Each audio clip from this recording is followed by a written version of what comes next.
This is the sound of an uncertain future. Welcome to the Risktopic Podcast, this show where we discuss risk in science, society, health and technology. And as always, I am your host, Martin Rook. How are we doing out there in listener land, ladies and gentlemen? You good? I'm good. I finally got myself out of the thick plaster cast, and I'm in a walking cast now. The only thing is I hobble around like I'm Stone Cold Steve Austin or something, so I've had his wrestling theme song in my head for the best part of a week now. And I gotta say, when they took the cast off, I was amazed at the level, or rather the rate, in which you lose muscle mass. I mean, my right leg looks like someone else's leg. It looks like the leg of an 18-year-old vegan girl. You know, someone who's literally just living off of salad and nothing else. There is no definition to it. My left leg, on the other hand, looks like the leg of a mountain climber. So until I get some more definition back on my right leg, I am not going to be wearing shorts. Speaking of developing muscle mass, can we just take a moment to respect chin-ups? I mean, seriously, I just got myself one of those like chin-up bars because I'm like, okay, not doing too much in the way of physical exertion right now, you know, don't want to get sick, don't want to get unhealthy. So I thought, all right, I'll buy myself one of those pull-up bars. Free, just about to get free in, and I'm completely knackered. So, you know, I'm gonna be working on that. Basically, I'm just gonna have this ridiculous upper torso, this ridiculous left leg, just this little skinny vegan leg trailing behind. Anyway, let's get into the stories this week. There's no real segue into the stories, so I'm just gonna brute force it. Here we go. Ready, ladies and gents. Environmentalists take a bow, I guess you could say. It has been a good week for those of you who are environmentally inclined, I guess is a good way to put it. It's fair to say over the past 10 or so years, I've had my own reservations about environmentalism. You see a lot of people who are like, we need to stop fossil fuels, and then they jump in their car and drive to the shops, and you sort of go, Like, I used to live across the road from the Guardian's headquarters in London, you know, and they're very much on the environmentalist tracks. They left an awful load of lights and computers on over the night, you know, from about 6 o'clock onwards till 9 in the morning. There would be very few people in there. Like, you could actually tell that it was just the security guard, that was it. But yeah, TVs were left on, lights were left on, stuff like that. You know, you go into office buildings and they're reasonably well lit. You know, lots of natural light coming in. You're like, yeah, no, I can work in this. They go, oh no, we need to have the lights on. It was an interesting juxtaposition between the risk of environmentalism and the risk of eye strain. And when push comes to shove, it did seem to be that, yeah, you know, caring about the environment wasn't something that people really held to task. It was sort of a nice little bit of virtue signalling for people every now and again. But that being said, this week, or last week, Britain, the UK, went for an entire day without using coal in the generation of its electricity.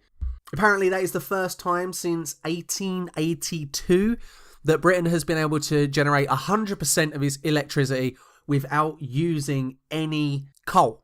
I mean, you know, you might be sitting there going, okay, so why is that important? I think our generation, because I know most of my listeners at the moment are sort of rocking that mid to late 20s, but most of our generation can't remember how bad the environment around sort of London and South East was in the time of our parents, you know, people who are sort of 55, 60-ish, that generation. My mum and dad would tell me of the pea supers, you know, just where there was so much smog in the air, that the fog was so thick that you couldn't actually see your hand in front of your face. My dad would tell me in the morning all the men would be going off to work, and all you could hear was just this chorus of coughing and the spitting. There's just thick mucus in the mornings. Interestingly, he said it was the only time that people spat on the floor. Like, every time someone had to cough something up, it all went in a hanky, unless it was the morning, and it all went on the floor. Nice and hygienic, as you can expect. Although it is also fair to say, you know, at that time as well, there was an awful load of smoking of unfiltered cigarettes, which may have also exacerbated that condition. But it seems to be, you know, since the 60s, the UK has been moving away from using coal as its main source of electricity production. It flirted with nuclear energy. It still does flirt with nuclear energy. Obviously, we've had Hinkley Point that has been agreed upon and is currently being built. And that sort of died off a bit. There was some environmental concerns regarding nuclear energy. And obviously, there was the disaster in Chernobyl that really cemented those fears. They were completely unfounded. If you read, I've actually read, there's an article that was written for, I want to say New Scientist, but it was some scientific magazine. And a guy analysed all of the headlines and the newspaper articles around about Chernobyl. And oh my God, you would have thought that there was this rolling cloud of just nuclear disaster heading our way. Like this ominous green fog was going to seep across the border at Dover and just start dissolving everything as it moved up the UK. People were concerned about, radiation in milk and all stuff like this. Like, the cows were going to get irradiated and the milk was going to kill their babies. And just for a week, it was absolute panic stations. Because again, this was at the high point of the Cold War. And there was lots of information coming out from the Americans saying, thousands of Russians dead, or Soviets dead, let's say. Thousands of Soviets dead. There was American pictures of this like disaster zone that was not real. And we sort of, allied with the Americans on that. And a lot of the environmentalists were like, oh yeah, no, nuclear is a horrible, terrible thing. It's going to destroy everything. And then when the cloud actually rolled over, it wasn't that much more dangerous than background radiation. It's probably more dangerous. You've probably got more of a chance of developing cancer living in Cornwall, due to the radon gas that's released from the rocks, than you would have developing cancer from the cloud of Chernobyl that was released, at least in the UK. But aside from the nuclear side of things, there's also been a push towards using more natural gas, which, is still a fossil fuel. There is still a need to drill for that. But there has also been a development of green energies, wind farms, solar farms, and all things like that. And I know there'll be people sitting there saying we should use more green energy. And that would be great if the technology was there for us to be able to develop a sustainable level of energy. And some of you be sitting there going, but isn't it sustainable energy anyway? It doesn't produce energy. Like, green technologies do not produce energy at a consistent level. Look at Germany, for example. Germany moved massively towards green technologies, and there are some days where it needs to purchase its energy from other countries simply because the green technologies do not produce enough energy. They have an energy deficit. And then, of course, there are days when it is sunny and it is windy that Germany produces too much electricity and it actually has to sort of sell it at a loss, really. It just gives away its energy, simply because energy can't be stored technically. I know you can sit there and say, what about batteries? Ask yourself this, would you really like a wall-sized lithium-ion battery sort of stuck to the side of your house? I mean, everyone freaked out when Samsung phones started exploding because of battery issues. A cell that big on the side of your house? Oh, that's a risk right there. But the other reason why Britain has been able to go a day without coal is because our demand for energy has decreased. And some people will be sitting there going, hang on. That's not right. We live in a time now where everyone's got a mobile phone, everyone's got a laptop, everyone's got a tablet, cars. We have more electronic devices now than we ever have. So how can we have less of a demand for energy? Well, there's one argument that we have a whole lot less industry now than we did before. But the other side of things is that technology has developed along the lines of being a lot more energy conscious. Look at fridges and freezers and any white goods. They come with their little energy meter. They show you, this is a B appliance, this is an A appliance, this is a C appliance. So you know just how energy efficient your devices will be. The other side of that debate, I guess you could say, was that energy efficiency was reframed for the consumer as being more cost effective in the long runs. I mean, look at loft insulation, things like that. Yeah, loft insulation is expensive, going to cost you a couple of grand to get your loft insulated. but the energy that you'll save converts into pounds, converts into hundreds of pounds over, several years. You're going to make your money back simply through not expending so much energy. Again, with the fridges, with the freezers, stuff like that, an A-ranked energy efficient appliance may be 20, 50, 100 quid more expensive than a B-ranked, but you're going to save that money on your energy, and consumers went, yeah. This, of course, encourages manufacturers to develop more technologies that are more energy efficient, because that's where the market is at the moment. There's been a great resonance with the British public that energy efficiency saves you money. People are willing to spend the money to get energy efficient households. So this is one thing that does great with environmentalists as such. They seem to be very much anti-industry, anti-capitalist, whereas they kind of should really embrace these things, because it is through embracing these things that people demand more energy efficient appliances. They demand that the technology develops along the route that enables them to have a more ethically environmental lifestyle. Again, look at electric cars. For years, people laughed at the idea of an electric car. They were not seen to be valued by car buyers until Toyota brought out the Prius, a hybrid vehicle. Sure, it looks dopey, but it doesn't look any less dopey than any other, relatively decent sized family car. The second that you as a bloke let go of your machoism of what sort of car you want, I want a Ferrari, I want a sports car, and you get, a wife and a few kids, and, you're like, all right, we need to get a new car, and you're looking at Alfa Romeo, and the missus looks at you and goes, nah, come on. We got to be able to take the kids to school, to football, to ballet, all of these things. We need a family car.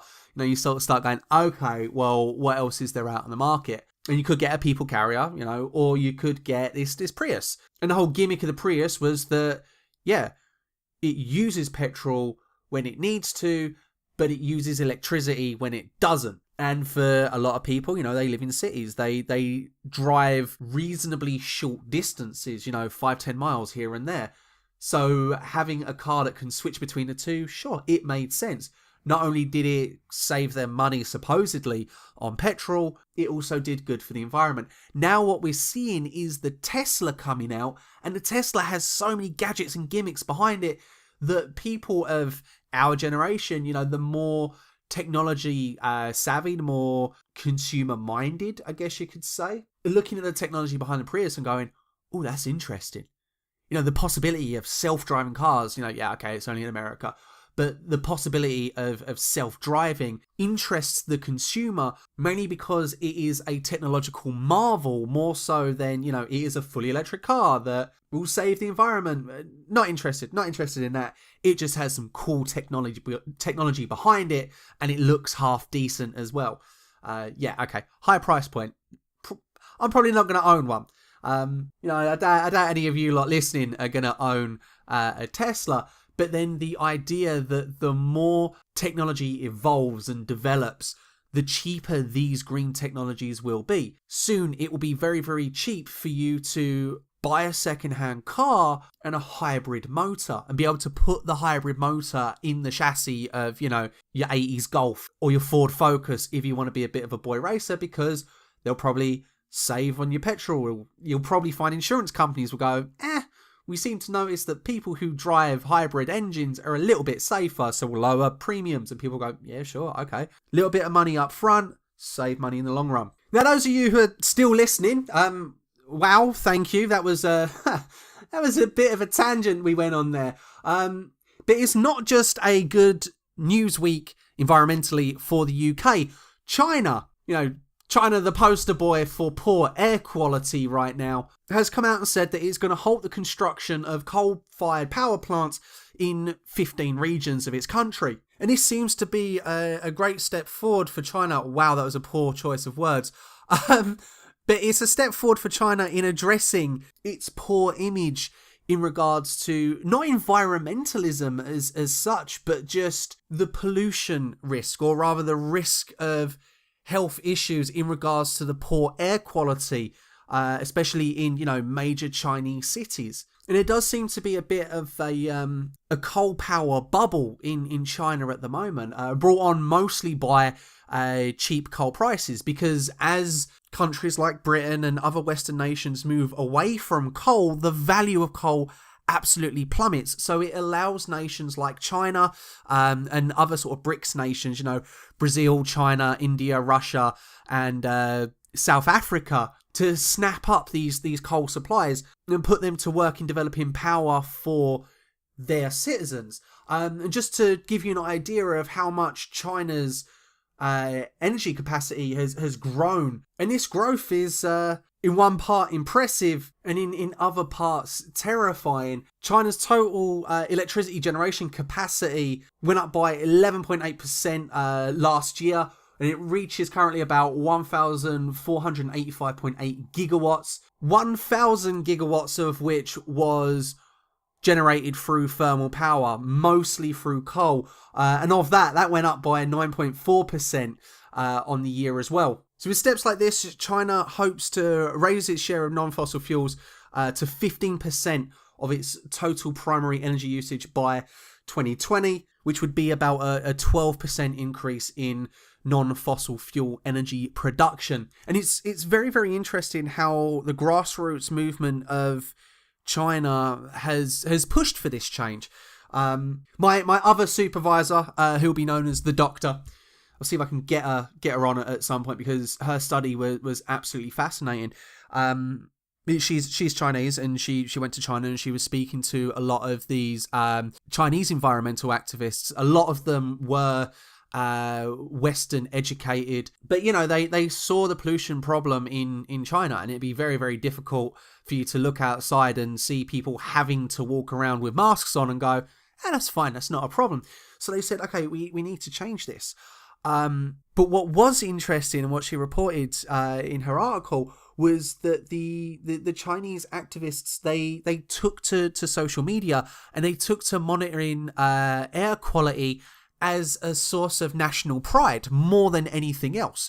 It wasn't a case that we need to protect the environment. It wasn't a case of, we need to ensure a clean environment for our future generations, which is one of the things that happened here in the West. No, what the focus there was that it's a bit of a national embarrassment to have such a poor air quality, and by getting engaged as a good citizen, and monitoring your air quality as a good citizen should, we may be able to enforce some sort of social change. And as we can see, that does seem to be the thing.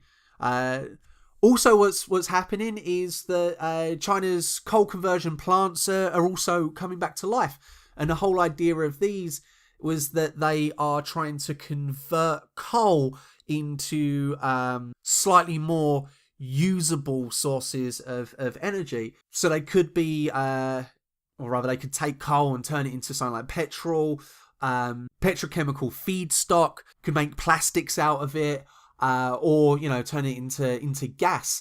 And these operations were halted in 2008 because there was, massive worries about air pollution, as well as massive amount of water being needed to carry out these operations.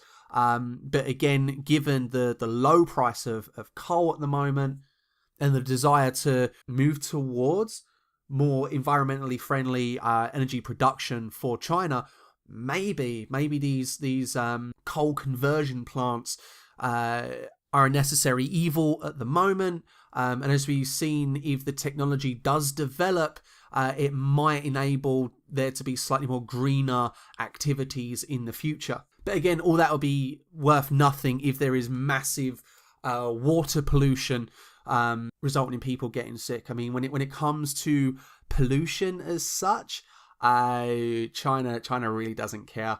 I mean, look at, for example, solar panels, like the solar panels we use over here in Europe and people use in America. Most of them are produced in Chinese factories, and the toxic effluent, that's used or that's produced from making these solar panels, it's just dumped. So again, we see this thing where, people want to push for more solar panels, more environmentally friendly, energy production. but we do have to ask ourselves, what is the supply chain of these products, and just who does it affect? Sure, we might be able to put solar panels on our roofs here in Britain, in America, in Europe, stuff like that, and feel all nice and happy about it. But is it worth it if we're poisoning small Chinese people? Or they don't have to be small. They could be relatively tall Chinese people. They could be well-built Chinese people. But you know what I'm saying. So now, having listened to those two stories, I'd be remiss if I didn't address the statements of Black Lives Matter UK, who went on record last year with saying that climate change is a racist issue. And they I'm trying to take it seriously. Okay. Whew, climate change is racist. All right. Their whole argument there was that European countries have historically used coal more so than other countries on Earth, which has, exacerbated climate change issues in poorer nations. I mean, okay, we didn't quite know that burning fossil fuels would be a problem until at least the 60s, 70s maybe. But it only really became a thing in the 80s. So, we've had a good 30 years to work on it.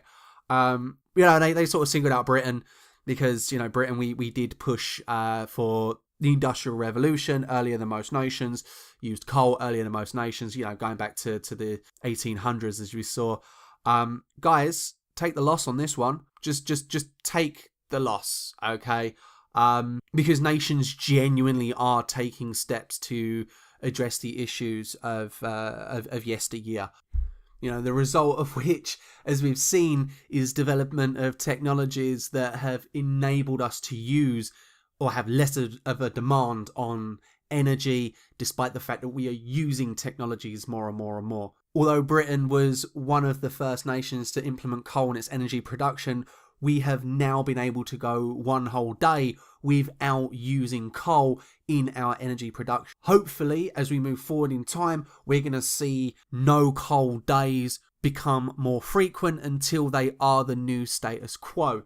And even China, a country who historically has not held the welfare of its citizens in high regard, look back to the Great Leap Forward, is implementing policy and has a mobilized citizenship aimed at addressing some of the issues of environmentalism, possibly even climate change. This frame of climate change is a racist issue just doesn't resonate with reality. I'm sorry.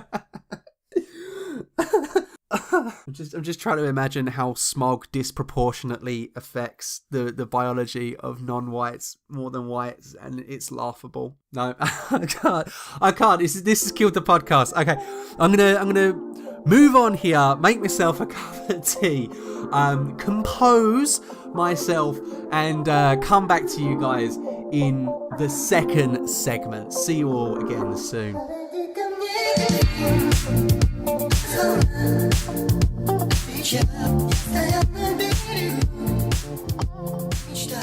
And we're back again for segment 2. Now, last week we spoke a lot about I say we actually had a conversation. I spoke a lot about selfie-related deaths. If you remember, there was the Facebook page that sort of made it seem that smoking weed was less risky than taking a selfie, because there was quite a few selfie-related deaths. Well, selfie deaths have actually piqued my investigative curiosity. I looked into it a little bit more. And by looked into it, basically, I spent way too much time looking at the Wikipedia page in order to try and obtain some data regarding the selfie-related deaths. This is what I do on a Friday night. I get crazy with a cup of coffee and selfie deaths, data like that. It's all fun and games here, guys. Believe me, never a dull moment in this house. But I reached the conclusion that we don't actually know how many deaths there have been related to selfie. Like, we can't prove it. We can't demonstrate that 100% because what we're working from is newspaper reports. So there may indeed be many cases in which, people are tragically, dying, conducting activities and trying to take a selfie, but they're just simply not reported because the Wikipedia page references newspaper articles rather than, trying to find official death statistics. Even then, the official death statistics would say things like, hit by train or drowning or stuff like that, not because of a selfie. So this is an interesting phenomena in which we are relying on the media to fully construct the risk, which, I am actually operating as an actor of right now. I'm the one telling you guys about this risk. So what's interesting is that in 2013, there was only two reports.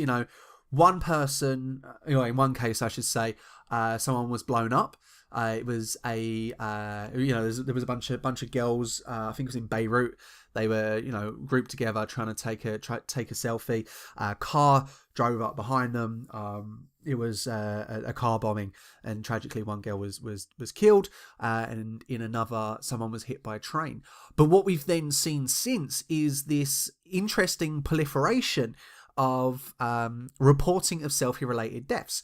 So there may have been just as many selfie deaths in 2013 as it was in 2016, but they just were not mentioned. So 2013 there was 2, 2014 there was 13, in 2015 it was 46, and in 2016 it was 92. Now maybe one of the reasons for this is because, or at least, I would suggest that selfie-related deaths have an inherent level of virility within them. Taking a selfie is something that people do on a daily basis. It is an inherently safe activity. There, as I said last week, there is nothing inherent in taking a photograph of yourself that is putting you at risk. So there's that element that a selfie should be safe. There is also a lot of cases in which the news stories are extraordinary. Despite the fact that a lot of people die on a daily basis through getting hit by cars and other vehicles.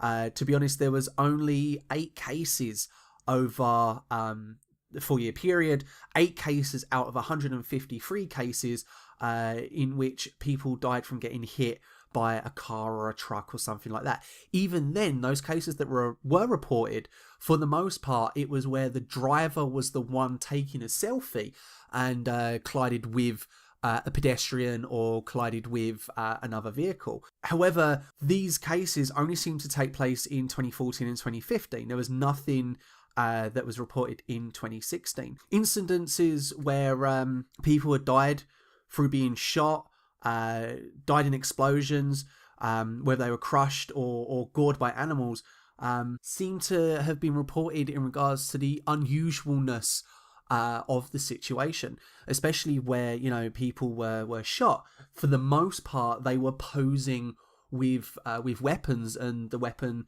accidentally went off in their face. And whilst you may be able to sit there and say, well, guns are inherently dangerous, the counter argument there, especially from America, is not if you're using it safely. So amplifying these tragic cases of accidental suicide, I guess you could say, seem to be reframed along the lines of poor gun handling, poor reverence of a weapon has resulted in someone accidentally dying, especially when juxtaposed against, doing something safe, like taking a selfie. Animal attacks were more often than not reported along the lines of, I know it's gonna sound horrible to say, but again, a lack of reverence for a dangerous animal. There's a case where someone was in a truck and they saw a herd of elephants, and they decided, let's go out and take a picture with the elephant. Where their back was turned and they were trying to take a picture of themselves, they couldn't see a massive bull elephant charging them down, and it gored them. Again, there was a story where someone, was in a truck. They were in a safe environment.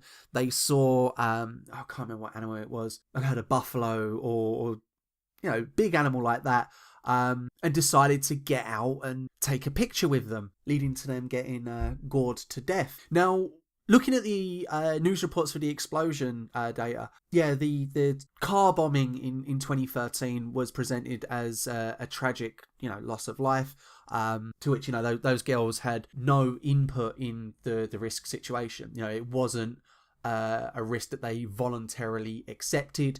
It was a terrorist who drove up behind them in a car and detonated the car whilst they were taking a picture. However, there was another incident in 2015 where 2 Russian lads died because they were taking a selfie with a grenade and they pulled the pin. And the only reason why we know it was a selfie was because the phone sort of caught the moment in which the device detonated and blew them both to smithereens. But again, that was presented as a lack of reverence for the inherent dangers with a device that's designed to maim or kill. Now, the other thing I did do was I was able to obtain the number of deaths for particular age ranges. And it is probably as to be expected, really. Between 2013 and 2016, there were 29 deaths in the 11 to 20s bracket. Between 21 and 30, there were 27 deaths. So between 11 to 30 is the most dangerous time to be taking a selfie, I guess you could say. But then after 30, the number of selfie-related deaths just drops off. 30 to 40, we see 9 deaths. 41 to 50, we see 3 deaths. 51 to 60, we see 4 deaths.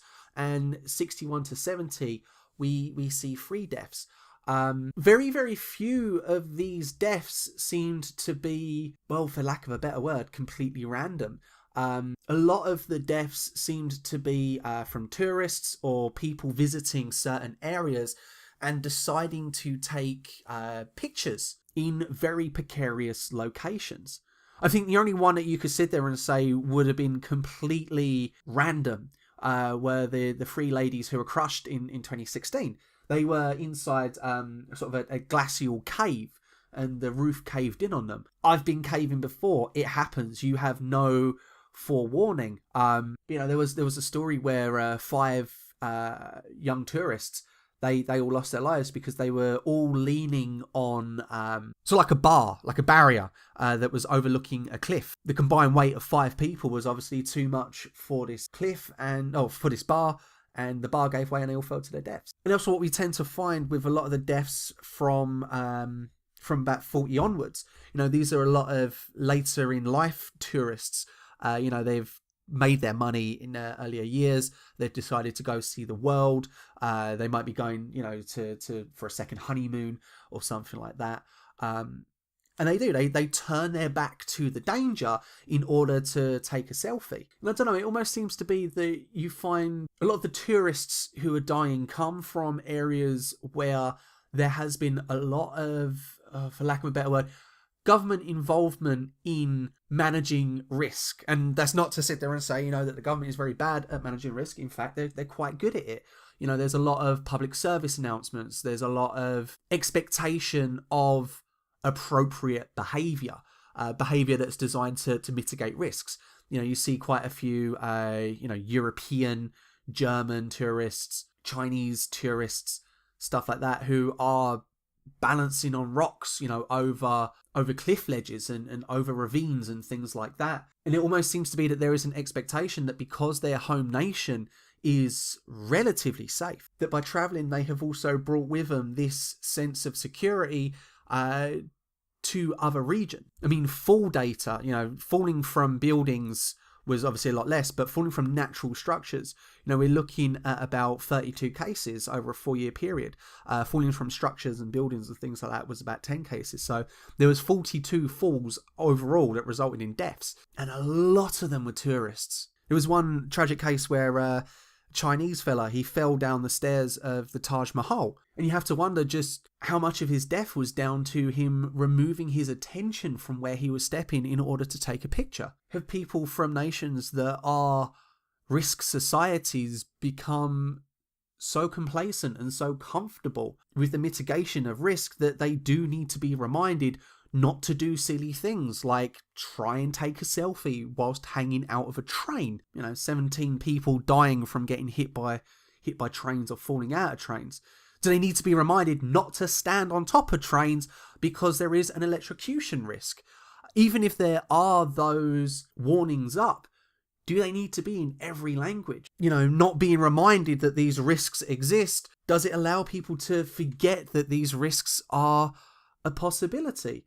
Is there something about taking a selfie, engaging in a safe virtual action? The selfie doesn't exist outside of the social media platform to share it. But is there something inherent in taking a selfie that removes people's perception of risk? But again, saying that, it's not wholesale the deaths of tourists who are the biggest victims of selfies, I guess you could say.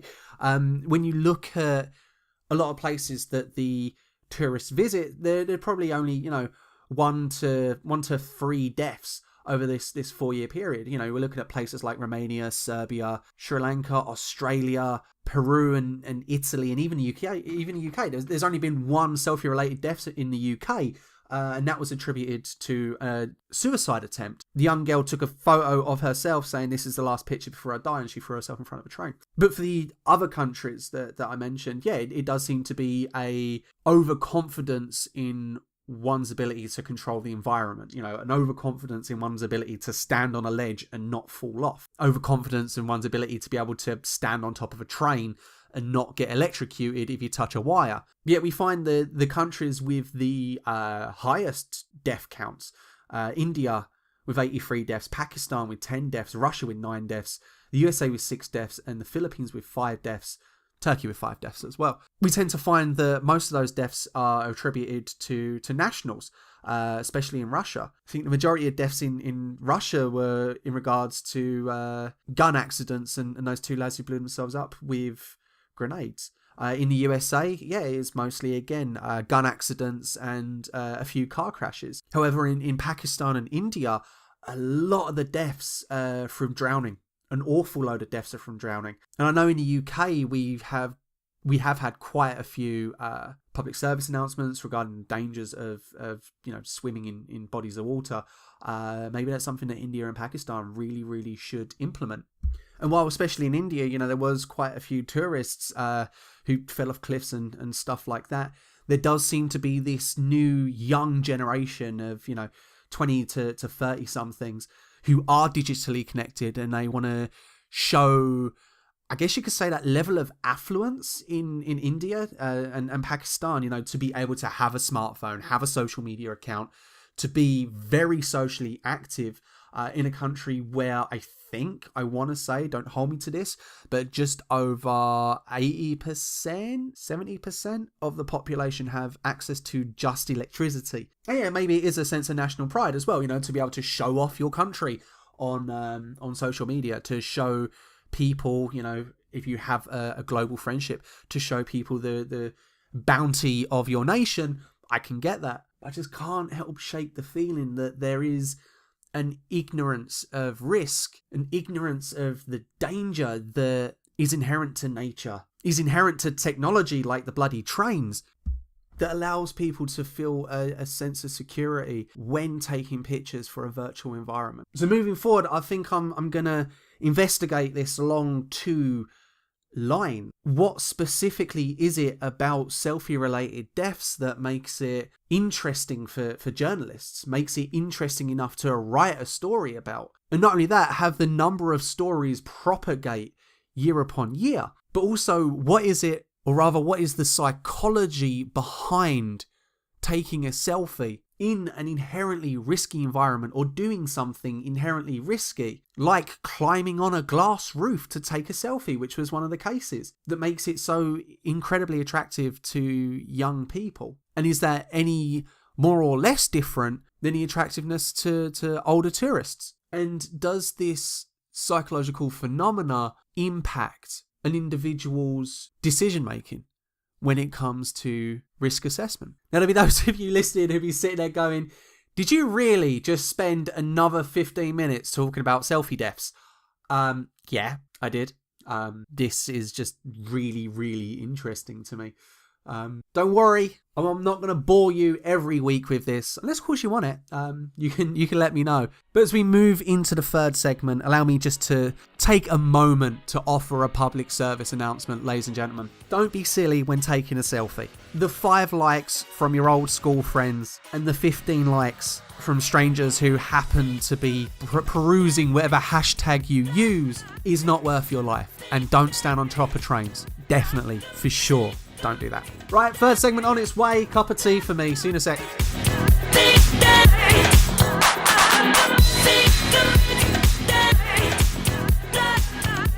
Alright, segment 3. And I got my cup of tea and I got that natural honey in it. Because my hay fever has been going bonkers the past week, I decided to get some local honey and see whether that will do anything. And Kentish honey is very appley. I have no idea what that's got to do with this final segment, but I'm not exactly known for my fantastic segues.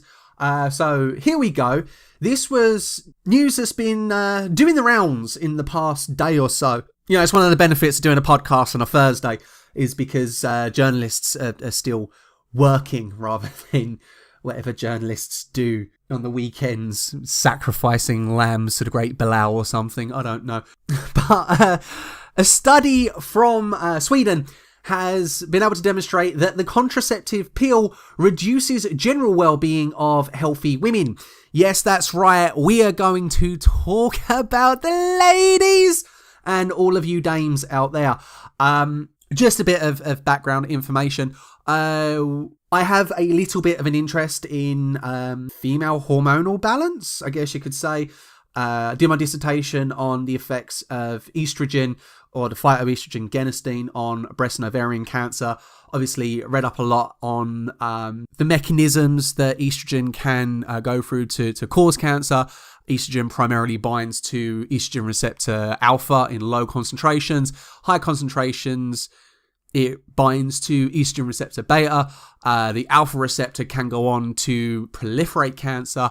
Beta receptor goes on to obliterate cancer. And so, yeah, the combined pill, the pill that has estrogen and progesterone in it, does inherently have a risk of increasing cervical and breast cancers. However, it does reduce the risk of ovarian and womb cancers. So, you know, this is something we've known for a while, that there is a risk of cancer depending on what pill you're taking. Some pills throughout history have been demonstrated to have been actually really quite bad for people in regards to their biological health and have been removed from the market.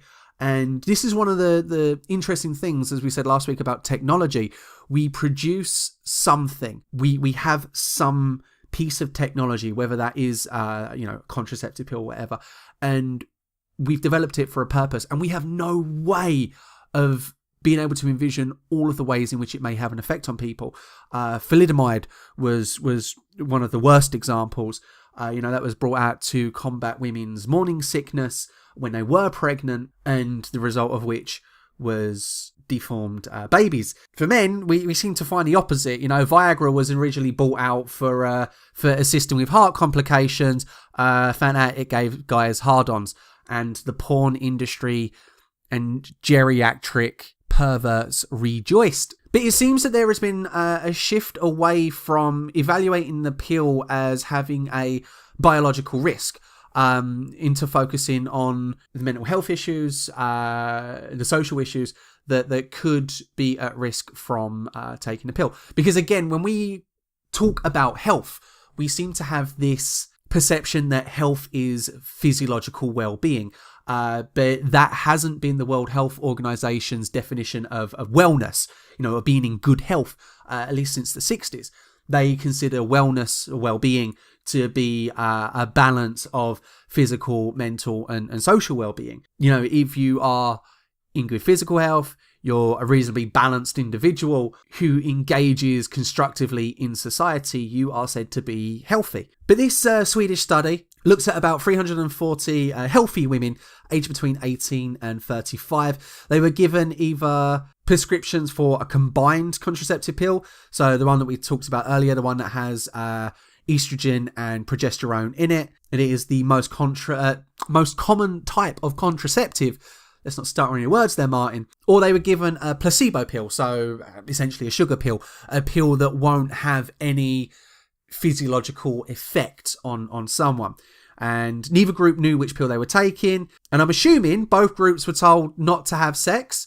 Otherwise, there's going to be loads of women who just suddenly find out that they are on that placebo pill. But the women who were on the contraceptive pill, the combined pill, self-reported their quality of life to be significantly lower than those taking the placebos. Or rather, it was statistically demonstrated that their quality of life was statistically lower based on self-reported evidence. Not that I'm knocking self-reported evidence. That did seem a little bit dismissive right there. But some of the factors the women said were being affected by the pill was their general well-being. Their mood suffered, their self-control suffered, their vitality and energy levels, speak properly, were all negatively affected by the pill. However, the report goes on to state that despite these side effects, there was no significant increase in depressive symptoms when specific questions about depression and depressed moods were asked. Now, this is where I have a problem with the self-reporting element of the data, mainly because as societies, Western societies, I guess you could say European societies, we're not great at talking about mental health issues. So if you're asked, are you depressed? Most people sort of go, no, I'm all right. I mean, it was just the other day that I believe Prince William, was it? Or Harry, one of the two. One of the royals phoned up Lady Gaga in order to have a brief discussion about mental health issues. So it could well be that these women are experiencing depressive episodes, depressive moods, and they just didn't want to report it to the investigators. Mainly because as well, if there is any way that these people could be identified, it could, result in stigma. If their boss somehow found out that they were involved in this and that they had depression because of these pills, maybe it would result in them not being considered for a promotion, being sacked. Let's not also forget that there is a real big stigma around women being emotional. Or there is at least that theme within society, that women are overly hysterical. So again, this could be a case that these women involved in the study sort of have this sense of a stiff upper lip. And they say, yeah, okay, physiologically, I just feel run down because of this pill. What about your mental health? No mental health. No issue there. I am solid as a rock when it comes to my mental health. I mean, again, if it was easy to get people to admit that there were mental health issues that they were suffering from, we'd probably see a whole lot less male suicides. The researchers then went on to emphasize that the changes were relatively small, that the results must be interpreted with caution, but said the negative effects on the quality of life in individual women may be of clinical importance. And this is where we find the interesting clash between science and society. For years and years, the accepted narrative in regards to the contraceptive pill was that it was inherently good for women. Even when, there was information coming out sort of saying, oh, maybe, this does actually go on to cause cancer in women. It was accepted that to have that degree of sexual freedom was an inherent good for women. It enabled them to be sexually liberated, to explore themselves as sexual beings, to empower themselves. The idea there is that this sense of empowerment will translate into the workplace and, will push women to be CEOs and all of these things. And especially in the 60s and the 70s, this was a very, very resonant frame. And when the contraceptive pill really took off, it was heralded as the harbinger of empowerment. And as with almost every other piece of technology, as the science has evolved and we've been able to monitor and investigate on a deeper level, we kind of have to revisit those older views and assess whether they still hold. Namely, is cancer risk, a decreased quality of life, a loss of vitality, is that the good trade-off for an abstract sense of empowerment? Surely, at least to me anyway, it would be more empowering to be healthy. But what do I know? This is me talking with testicles between my legs. And yes, of course, there are many women out there who have absolutely horrendous periods, and to them, something like the contraceptive pill would be an improvement to their quality of life. But as the study said, they selected for healthy women, and 340 people, even in Sweden, that is a relatively low sample size. But there seems to be a problem with the contraceptive pill, or rather there seems to be a perceived problem with contraception in Western societies. I got data from the US Department of Health and Human Services, and they've mapped usage of contraception from 2006 to 2014. At its high point in 2010 and just before 2005, there was around about 4 million different contraceptive methods accessed by individuals who were assessed under Title 10, which I believe Title 10 is sort of the American sort of social support family planning, if that makes sense. I know the Americans are a little bit weird when it comes to their social services. Basically, these are people in life situations who are deemed to be eligible for receipt of these contraceptive methods without having to pay for them. They are paid on behalf of the taxpayer. But yet after 2010, what we see is a massive decline in contraceptive methods. Obviously, the oral contraception was the biggest or most well-used method. After that, it was male condoms. But even after 2010, all of them seem to drop off. All of them seem to decrease in usage, apart from hormonal implants, which seem to increase, and intrauterine devices, which seem to increase. But yeah, decreasing condom usage, decreasing oral contraceptive usage. So much so that Title 10 recipients seem to come to about 3.5 million. So yes, this may mean that there is decrease in contraceptive methods being used, but this also might mean that there are less people in receipt of Title 10 contraception. But it genuinely wouldn't surprise me if people were getting turned off of hormonal contraception. There genuinely seems to be, at least among Western nations, a turn away from big pharmaceuticals and stuff like that, because there are inherent risks that no one knew about, or the risks have been attenuated in order to maintain a particular narrative, or to maintain particular frames. And yet it's very, very easy when there are discussions about particular drugs or particular methods of healthcare for people to get very, very defensive about them. Me just now sort of saying, even amplifying this study that demonstrates that there seems to be a link between contraceptive pill and a poorer quality of life could be seen by some to be me wanting to restrict a woman's bodily autonomy. That's not true. What I would love is for, when it comes to a discussion on drugs, all drugs, even contraceptive drugs, that we as a society can actually maintain a good-natured debate about them. And we provide as much information as possible to people, especially regarding the risks, and allow them to make their own choices and indeed honour those choices. There's no point in trying to hide the effects of certain drugs because of some abstract notion that these drugs are an inherent good for all society. No, some contraceptive pills are terrible for women, individual women. Likewise, those same contraceptive pills could be great for others. And what we need is a society in which we can actually, have the freedom of choice in order to select the contraception method that works, or the drug regime that works for the individual, and allow the individual to make an informed choice rather than sacrificing their health for some sort of short-term gain. And again, there may be people sitting there going, well, what do you know about making an informed choice? I mean, it's a terrible example I got here, but when I broke my ankle and I went into hospital, I was offered some drugs to reduce my risk of deep vein thrombosis, because, my leg is going to be relatively immobile for 6 to 8 weeks.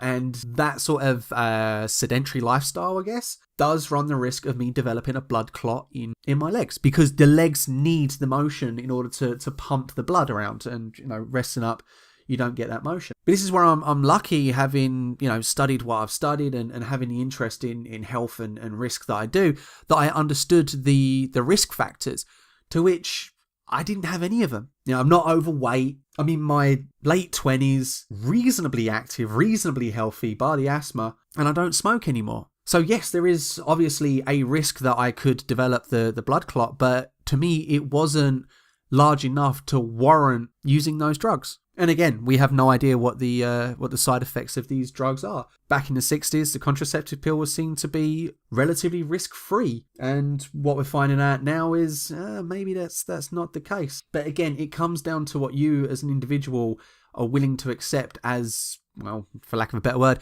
acceptable risks in your life. And as we've seen from the second segment, sometimes it's more than easy to forget that these risks do exist out there, especially if you're trying to maintain your lifestyle. We live in a risk society, in a society that operates in response to risk. But yet it's still very, very easy to just shut your eyes and be ignorant of these things, and to use the technology we have in order to take pretty pictures of ourselves, rather than trying to use it to empower our own understandings of not just our bodies and the things we're putting into it, but also the environment that surrounds it. And there's sort of no excuse now. Going back to the first segment, those people who initially used coal had no idea the environmental impacts. But nowadays, with the level of science, and yeah, okay, you can sit there and say that climate change science is still up for debate, but pollution science isn't. That's why I can laugh at Black Lives Matter UK when they say climate change is a race issue, because the real risk is pollutants, it is carcinogens, it is things that have a statistically viable negative health impact on people. But yet it's not all doom and gloom. If I was to sit here and say that it is all doom and gloom, I'd be doing so for my own personal gratification and possibly the hope that this podcast will make it big one day. It's very easy to become a popular doomsayer. I mean, look at the amount of preachers, hellfire preachers, who have gained so much fame and fortune doing that shtick. But yet, you can see as individuals operate as members of society, as we use society in measured and rational ways, we can indeed affect the change that we want to see, whether that is through the purchasing of technologies that feeds back to manufacturers and say, make more like this, do more like this. We can enact that sense of positive change that we all seem to really, really want.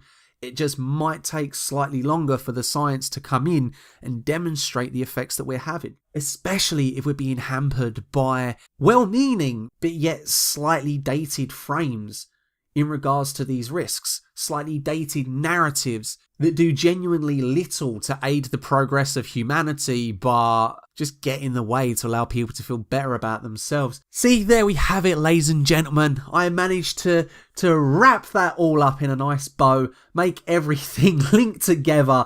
Because yes, that was purely my intention with selecting those three segments right there.